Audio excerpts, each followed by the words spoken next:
Hi hello welcome to SS productions competitive hub అండి. ఈ వీడియోలో మనము సైన్స్ సంబంధించి ట్రై మెథడ్స్లో భాగంగా సైన్స్ మెథడాలజీ అనేది చూద్దామండి. అకాడమీ బుక్ని బేస్ చేసుకొని ఇక్కడ తెలుగు మరియు సంస్కృత అకాడమీ ఈ 2024లో రిలీజ్ అయినటువంటి న్యూ బుక్ అనమాట. ఇందులో నుంచే కంపల్సరీ ఎక్కువగా రావడం జరుగుతుంది.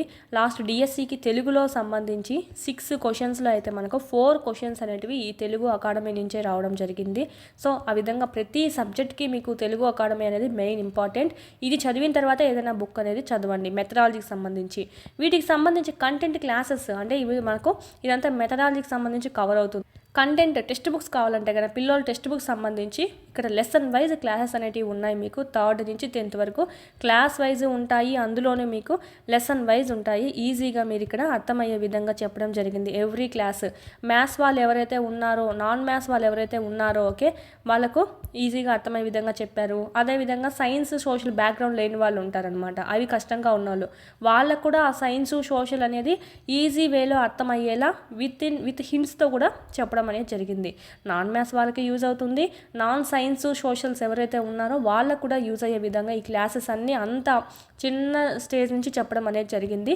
సో ఇక్కడ మీకు పీడిఎఫ్స్ కూడా ఉన్నాయండి. డౌన్లోడ్ చేసుకొని జిరాక్స్ కూడా చేసుకోవచ్చు. 3rd to 8th మొత్తం ఉంటాయి. 9th 10th లింక్డ్ టాపిక్స్ అనేటివి మీకు లెసన్ వైజ్ చెప్పింటారు. ఈజీగా మీకు అర్థమవుతుంది. ఇంకా ఎవరైనా పర్చేస్ చేసుకోకుంటే చేసుకోండి, చాలా యూస్ఫుల్ అవుతుంది. ఓకే, ఈ పీడిఎఫ్స్ కూడా మీరు జిరాక్స్ చేసుకొని చదువుకోవచ్చు అనమాట. పీడిఎఫ్స్ నుంచే మనకు టెట్లో అయితే చాలా వరకు 140+, 130+, 120+ అనేది స్కోర్ చేశారు. పీడిఎఫ్స్ చదువుకున్నా మీకు ఈజీగా గెట్ ఆన్ అవ్వచ్చు అనమాట. ఈ టెక్స్ట్ బుక్స్ పీడిఎఫ్స్ రివిజన్ కోసం యూస్ అవుతాయి. నెక్స్ట్ అదేవిధంగా ఎగ్జామ్స్ ఏవైతే ఉన్నాయో మీకు 499 రూపీస్తోనే ఉన్నాయి. ఆప్షన్స్తో సహా మనకి ఇందులో నుంచి రిపీట్ అవ్వడం జరిగిందంటే ప్రీవియస్ ఎగ్జామ్స్లో అయితే మనకి ఇప్పుడు టెట్ వీటిల్లో అన్నిట్లో ఇవి కూడా మీకు క్లాస్ వైజ్ లెసన్ వైజ్ ఉంటాయి. ఆల్ సబ్జెక్ట్స్ ఉంటాయి. 3rd నుంచి 8th వరకు 9th 10th లింక్డ్ సైకాలజీ, విద్యా దృక్పథాలు, మెథడాలజీ, జీకే, కరెంట్ అఫైర్స్ అన్నీ ఉంటాయి. అన్నీ ప్రాక్టీస్ చేసుకోవచ్చు. లింక్డ్ అన్నారు కానీ 9th 10th మొత్తం పెట్టేశామన్నమాట. ఎవరన్నా ఎస్ఏ వాళ్ళు ఉన్నా కూడా పర్చేస్ చేసుకోవచ్చు. మొత్తం పెట్టేసాం, ఆల్ లెసన్స్ పెట్టేశాము. ఎస్ఏ వాళ్ళు ఉన్నా కూడా పర్చేస్ చేసుకొని మొత్తం లెసన్స్ అనేవి ప్రాక్టీస్ చేసుకోవచ్చు అనమాట. అందుకు వీలయ్యే విధంగా 3rd to 10th మొత్తం పెట్టించాం. చూడండి, న్యూ బిట్స్ కూడా మీకు మళ్ళీ యాడ్ చేయడం అనేది జరిగింది. ఇంకా 1 or 2 మిస్ అయినా కూడా అవి కూడా మీకు యాడ్ చేయడం జరిగింది. బిట్ ఫార్మేషన్ మార్చడం జరిగింది ఇంకా న్యూ వేలో. సో అలాగే న్యూ టెస్టులు కూడా ఎప్పటికప్పుడు అప్డేట్ అవుతూనే ఉన్నాయి. చూడండి, సైకాలజీ, విద్యా దృక్పథాలు ఇవన్నీ. ఈ 2 కోర్సెస్ ఉంటే కనుక మీ దగ్గర ఈ 3rd to 10th వీడియోస్ సంబంధించి ఈ ప్లస్ టెస్ట్ సిరీస్ ఇవంతా ఆల్ టెస్ట్ సిరీస్ అనమాట. ఈ 2 కోర్సెస్ ఉంటే ఆల్మోస్ట్ మీకు హాఫ్ సిలబస్ అనేది కంప్లీట్ అయినట్టే. ఇంకా మిగిలింది చూసుకున్నట్టయితే ఈ అకాడమీ సంబంధించి 99 రూపీస్తోనే ఉంది. మీకు దాదాపు టెట్లో చూసినట్టయితే 25+ మార్క్స్ ఈ బుక్ నుంచే రావడం జరిగిందండి. ఒక్క బుక్ నుంచి ఇన్ని మార్క్స్ రావడం అంటే ఒక సెషన్లో మాటలు కాదు అసలు. 25+ మార్క్స్ అనేటివి తెచ్చుకున్నారు. బిట్స్ అనేటివి కూడా మీకు బుక్లో చూపించే వారి కూడా చెప్పున్నాం. ప్రీవియస్ ఇయర్ పేపర్స్ కూడా చూడండి, వీడియోస్ అన్నీ చేసున్నాం. ఎవ్రీ లెసన్ మిస్ కాకుండా మీకు అర్థమయ్యే విధంగా పీడిఎఫ్స్ ఇచ్చున్నాం. డౌన్లోడ్ చేసుకొని జిరాక్స్ కూడా చేసుకోవచ్చు. ఎగ్జామ్స్ కూడా ఉన్నాయి మరియు ప్రీవియస్ బిట్స్ ఎక్స్ప్లెనేషన్ కూడా ఉంది. సో ఇన్ కేస్ మనకి ఇక్కడ చూసుకున్నట్టయితే దీంట్లో అకాడమీ టెక్స్ట్ బుక్లో బిట్స్ కొన్ని ఆన్సర్లు అనేవి రాంగ్ ఇచ్చారు. అది కూడా మనం రెక్టిఫై చేసి పెట్టడం అనేది జరిగింది. ఓకే, వీడియోస్లో చూడండి ఒకసారి. మీరు ఇక్కడ కేవలం 99 రూపీస్కే ఇచ్చున్నారు. దీంట్లో నుంచే మనకు ఇంత క్వశ్చన్స్ వస్తున్నాయంటే కన్నా ఈ బుక్ అనేది మహా అంటే ఒక 240 పేజెస్ అనేది ఉంటుంది. ఇది వీడియోస్లో కాబట్టి మహా అంటే భిన్న వినేయచ్చు. ఖచ్చితంగా ట్రై చేయండి. 99 రూపీస్తో ఉన్నటువంటి ఈ సైకాలజీ అకాడమీ బుక్ అనేది ఎక్స్ప్లెయిన్ చేస్తున్నారు. టెట్ మరియు డిఎస్సి 2 బుక్లు ఎక్స్ప్లెయిన్ చేస్తున్నాం. సో ఈ విధంగా ఈ 3 కోర్సెస్ కన్నా మీరు తీసుకున్నారంటే ఈజీగా మీరు ఈ డిఎస్సికి సంబంధించి అన్నీ మీరు ఎక్కువ మార్క్స్ స్కోర్ చేయడానికి వీలవుతుంది. మెయిన్ సబ్జెక్ట్స్ ఇవన్నీ. ఎస్ఎస్ ప్రొడక్షన్స్ కాంపిటేటివ్ హబ్ అని చెప్పి ప్లేస్టోర్లోంచి టైప్ చేసి యాప్ అనేది డౌన్లోడ్ చేసుకోండి. అందులో ఉన్నాయి, పర్చేజ్ చేసుకొని అక్కడ మీరు ఎగ్జామ్స్ రాసుకోవచ్చు. ఈ 500 రూపీస్ కోర్సులో మీరు వీడియోస్ అనేటివి విని పీడిఎఫ్స్ అనేటివి డౌన్లోడ్ చేసుకోవచ్చు అనమాట. నెక్స్ట్ లెసన్ విజ్ఞాన శాస్త్ర ప్రణాళిక. 8th lesson planning in science teaching. అంటే సైన్స్ని నువ్వు టీచ్ చేయాలంటే ఎలాంటి ప్లాన్ కలిగి ఉండాలి. ఉపాధ్యాయులు బోధనలో క్రియాశీల భాగస్వాములయ్యి విద్యార్థుల జ్ఞాన నిర్మాణానికి కావాల్సిన అభ్యసన సన్నివేశాలు ఏర్పరచాలంటే చక్కని బోధనా ప్రణాళిక అనేది అవసరం. బోధనా ప్రణాళిక ఉంటేనే నువ్వు రేపు ఈ క్లాస్ ఏ విధంగా చెప్పాలని ముందే ప్లాన్ చేసి పెట్టుకోవాలన్నమాట. లెసన్ ప్లాన్ అని అంటాం కదా. సో అది ఉపాధ్యాయులు బోధనలో క్రియాశీల భాగస్వామి అవ్వాలన్నా, జ్ఞాన నిర్మాణానికి కావాల్సిన అభ్యసన సన్నివేశాలు పిల్లలకు అందించాలన్నా ముందు రోజు నువ్వు ప్రిపేర్ ప్రిపేర్ చేసి పెట్టుకోవాలా. అదే మనకు చూసినట్టయితే బోధనా ప్రణాళికను ప్రిపేర్ చేసి పెట్టుకోవాలి. వనరులు సక్రమంగా బోధనలో వినియోగించబడి లక్ష్యాలు నెరవేర్చడానికి ప్రణాళికలు ఉపయోగపడతాయన్నమాట. ముందుగానే అనుకున్నామంటే రేపు ఈజీగా వెళ్ళేసి క్లాస్ బాగా స్టార్ట్ చేయొచ్చు. అక్కడికి వెళ్ళి చేయాలంటే అయ్యే పని కాదు కదండి ఎవరికైనా.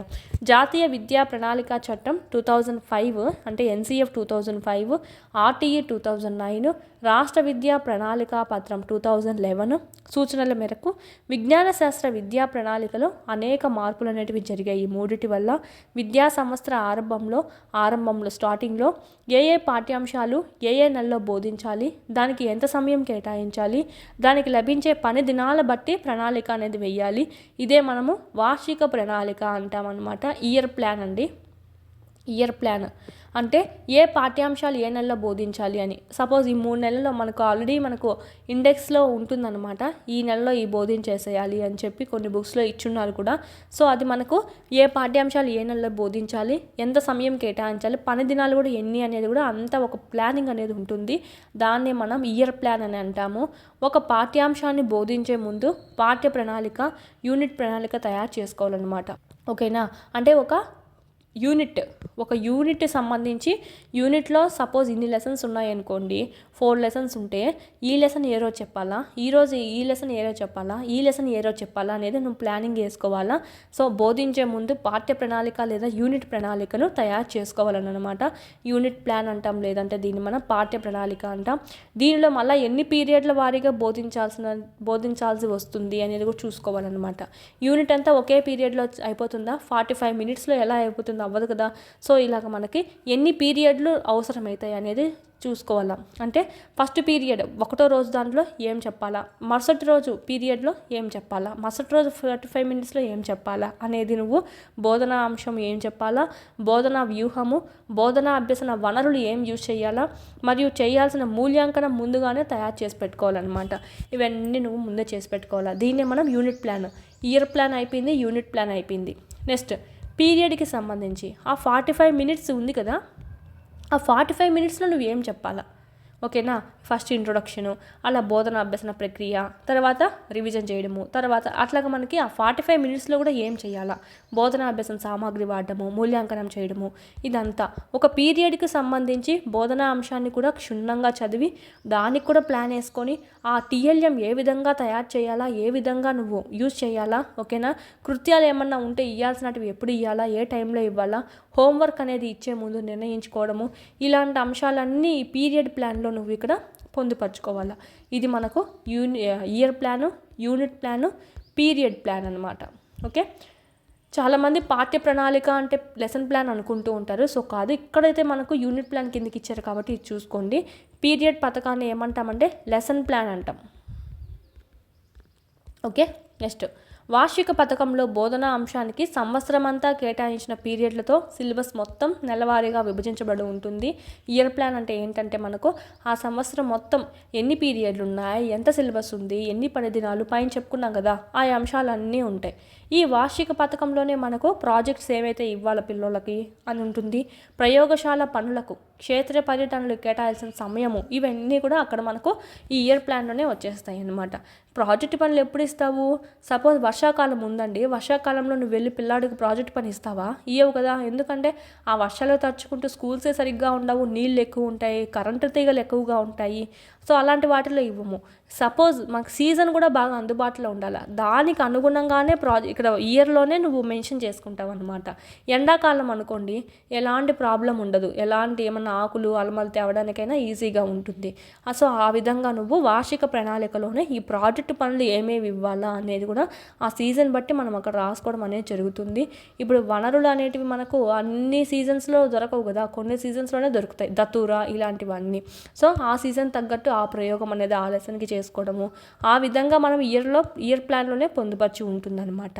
నెక్స్ట్ టూర్స్, క్షేత్ర పర్యటనలు వెళ్ళడం అన్నమాట. వీటినే మనము ఫీల్డ్ ట్రిప్స్ అంటాము. ఫీల్డ్ ట్రిప్స్ ఆల్సో అంతే. ఎండాకాలము అట్లా వాటిలో చూసుకుంటారు కానీ వర్షాకాలంగా తీసుకెళ్ళరు బయట ఇబ్బంది కాబట్టి. సో అలాగ మనకి ఆ ఇయర్ ప్లాన్లోనే ఇవన్నీ పొందుపరిచి ఉంటారనమాట సీజన్ బట్టి. విషయ ప్రాముఖ్యతను అనుసరించి ప్రతి యూనిట్లో జరపవలసినటువంటి కార్యక్రమాల ప్రణాళిక ఈ వార్షిక ప్రణాళికలో వేయబడడం అనేది జరుగుతుంది. ఒకప్పుడు యూనిట్ ప్రణాళికగా పిలువబడేది నేడు పాఠ్య ప్రణాళికగా పిలువబడుతుందన్నమాట. ఒకప్పుడు యూనిట్ ప్లాన్ అనేవాళ్ళం, ఇప్పుడు పాఠ్య ప్రణాళిక అంటున్నారు. దీనిలో ఉపాధ్యాయుడు పాఠాన్ని ఎన్ని పీరియడ్లో బోధించగలరో నిర్ణయించుతారనమాట. అందువల్ల దానికి కావాల్సినటువంటి టీఎల్ఎము వనరులు అనేటివి ముందే ఏర్పాటు చేసుకోవడం అనేది జరుగుతుంది. ఇది మనకు యూనిట్ ప్లాన్. నెక్స్ట్ ఎన్ని పీరియడ్లు వస్తాయని కూడా ఉంటుంది. చిన్న యూనిట్ అనుకోండి, ఒక 2-3 పీరియడ్స్లో అయిపోతుంది. పెద్ద యూనిట్ అయితే ఒక 6-7 పీరియడ్స్ అనేటివి కావాలా. ఓకే, పాఠ్యం మొత్తంగా సాధించాల్సినటువంటి విద్యా ప్రమాణాలు ఎంచుకోవడం పాఠ్య ప్రణాళికలో ఒక ముఖ్యమైన అంశంగా చెప్పచ్చు. యూనిట్ ప్లాన్లో ఒక ముఖ్యమైన అంశం ఏంటంటే పాఠం మొత్తం సాధించాల్సినటువంటి విద్యా ప్రమాణాలని ఎంచుకోవడం అన్నమాట. ఇది మెయిన్ ఇంపార్టెంట్గా చూసుకోవచ్చు. వార్షిక ప్రణాళికలో సూచించేటువంటి ఉపాధ్యాయుని నోట్స్లో భాగంగా ఉపాధ్యాయుడు పాఠం బోధించడానికి అదనపు సమాచారం ఎక్కడి నుంచి సేకరించాలో పరామర్శ గ్రంథాలు, మ్యాగజైన్స్ పేర్లు కూడా తెలియజేయాలన్నమాట ఈ వార్షిక ప్రణాళికలో. అంటే మనకి పైన ఇయర్ ప్లాన్ చెప్పాం కదా, ఇయర్ ప్లాన్లో సూచించే ఉపాధ్యాయుని యొక్క నోట్స్లో భాగంగా పాఠం బోధించడానికి ఇంకా రెఫరల్ ఏవైతే తీసుకున్నావో వాటి నేమ్స్ కూడా మ్యాగజైన్స్ కూడా మెన్షన్ చేయాలంట. ఉపాధ్యాయ ప్రతిస్పందనలలో బోధనా అంతరం జరిగిన విద్యార్థుల ప్రతిస్పందన, బోధనా వ్యూహాలు విజయవంతం అయిందా లేదా అని చెప్పి రాసుకోవాలా. అంటే ఉపాధ్యాయుడు ప్రతిస్పందన ఏ విధంగా ఉంది, బోధన తర్వాత విద్యార్థి ప్రతిస్పందన ఏ విధంగా ఉందనేది తదుపరి బోధనా అభ్యసన ప్రక్రియకు ఇవి ఉపయోగపడతాయి. ఓకే, ఈ పద్ధతిలో చెప్తే పిల్లవాళ్ళు వినట్లేదు, సో నెక్స్ట్ టైము ఇది నేను పద్ధతి మార్చి చెప్పాలా అన్నట్టు ఉపాధ్యాయునికి అర్థమవుతుంది. విద్యార్థులకు కూడా ఎప్పుడు ఒకటే పద్ధతి కాకుండా మారిస్తే వాళ్ళు బాగా వింటారు. సో దానికి యూజ్ అవుతుంది ఇదని. పీరియడ్ పథకంలో ఓకే, మైండ్ మ్యాపింగ్, శోధనాత్మక ప్రశ్నలు, పాఠ్యపుస్తకం చదవడం, కీలక పదాలు గుర్తించడం, థర్డ్ కృత్యాల నిర్వహణ, ప్రదర్శన, చర్చ, మూల్యాంకనం లాంటి సోపానాలు ఉంటాయన్నమాట పీరియడ్ ప్లాన్లో. ఓకే, ఇది నేడు అమలులో ఉన్నటువంటి సిసిఈ ఉపగమంలోని సోపానాలు. క్రింది వానిలో సిసిఈ ఉపగమంలో లేని సోపానం ఏది అని అడుగుతారు, చూసుకోవాలి. మైండ్ మ్యాపింగ్, శోధనాత్మక ప్రశ్నలు అనేటివి ఉండాలన్నమాట. ఓకేనా, అందుకే మన టెక్స్ట్ బుక్స్లో ఉంటాయి చూడండి ప్రశ్నలు. పాఠ్యపుస్తకం చదవడం, కీలక పదాలు గుర్తించడం. పాఠ్యపుస్తకం చదవాలి, మనకు లెసన్ అయిపోయిన తర్వాత కూడా కీలక పదాలు అని ఇచ్చి వాటి మీనింగ్స్ కూడా ఇచ్చింటారు. కృత్యాల నిర్వహణ, కృత్యాలు ఏ విధంగా నిర్వహించాలి, ప్రదర్శనను ఏ విధంగా చర్చించాలి, లాస్ట్లో ఎక్సర్సైజ్ ప్రాబ్లమ్స్ ఉంటాయి కదా, అవన్నీ మనకు మూల్యాంకనం అనమాట. సో ఇలాంటి సోపానాలన్నీ మనము పీరియడ్ పథకంలో పీరియడ్ పథకంలో భాగంగా మనం చెప్పాలన్నమాట. అంటే మనకు ఓన్లీ ఒకటే లెసనే కాకుండా మైండ్ మ్యాపింగ్ చెప్పాలా, పాఠ్యపుస్తకం చదివించి కీలక పదాలను కూడా వాళ్ళకి అర్థం చెప్పాలా, కృత్యము నిర్వహించబడాలా, నువ్వు వాళ్ళకు చర్చ ఇవ్వాలా, ప్రదర్శన చేసి చర్చ ఇవ్వాలా కృత్యం గురించి, లాస్ట్లో మూల్యాంకనం అనేది చేయాలన్నమాట. పీరియడ్ పథకానికి హెర్బార్ట్ ఉపగమం ప్రాచుర్యం పొందింది. హెర్బార్ట్ బోధన సోపానాలు మోస్ట్ ఫేమస్ అండి. ఇవి యూజ్ చేయాలని చెప్తారు లెసన్ ప్లాన్ చేసేటప్పుడు. దాంట్లో ఫస్ట్ వన్ ఏంటంటే ఇంపార్టెంట్, ఇది క్రింది వాణిలో హెర్బర్ట్ సోపానం ఓకే, బోధనా సోపానాల్లో లేనిది ఏది అని చెప్పి వీళ్ళు 3 ఇచ్చేసి పైన ఏదైనా ఒకటి ఇస్తాడు. సో చూసుకోవాలి. హెర్బార్ట్ బోధనా సోపానాలు ఏంటివి అంటే ఫస్ట్ వన్ సన్నాహం, అంటే పిల్లవాడిని సంసిద్ధత చేయాలి, హాజరుపరచడం, 3వది సంసర్గం, 4వది సాధారణీకరణం, అన్వయం, పునశ్చరణ అనేటువంటి 6 సోపానాలు మనం ఇక్కడ పొందుపరచుకోవాలి. వీటి 6 ప్రకారం మనం ఇక్కడ లెసన్ ప్లాన్ అనేది క్రియేట్ చేసుకోవాలి. అంటే ఏంటంటే సన్నాహం, పిల్లవాడిని రెడీనెస్ చేయాలన్నమాట పాఠం వినడానికి.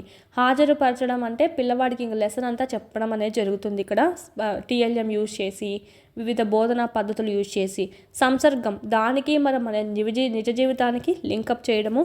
సాధారణీకరణం, వీటన్నిటి మీద ఒక జనరలైజేషన్కి రావడం మళ్ళా. ఓకేనా. అన్వయము, ఇక్కడ మనకు ముందు ఏమైనా టాపిక్స్ ఉంటే వాటికి సంసర్గం అనేది చేయడం జరుగుతుంది.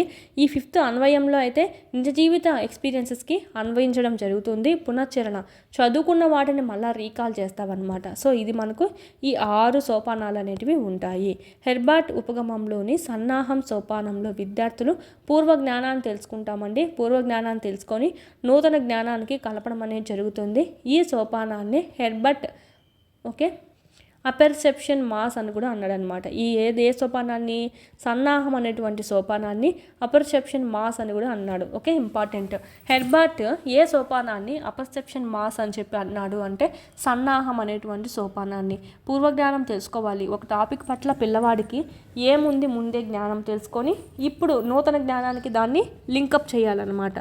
పాఠ్య పుస్తకం నిర్దిష్టంగా ఉండడం వల్ల యాంత్రికంగా అనిపించడం, విద్యార్థి వ్యక్తిగత అభిరుచులకు ప్రాధాన్యత లేకపోవడం హెర్బర్ట్ ఉపగమంలోని కొన్ని పరిమితులుగా చెప్పచ్చు. డిసడ్వాంటేజెస్ అండి.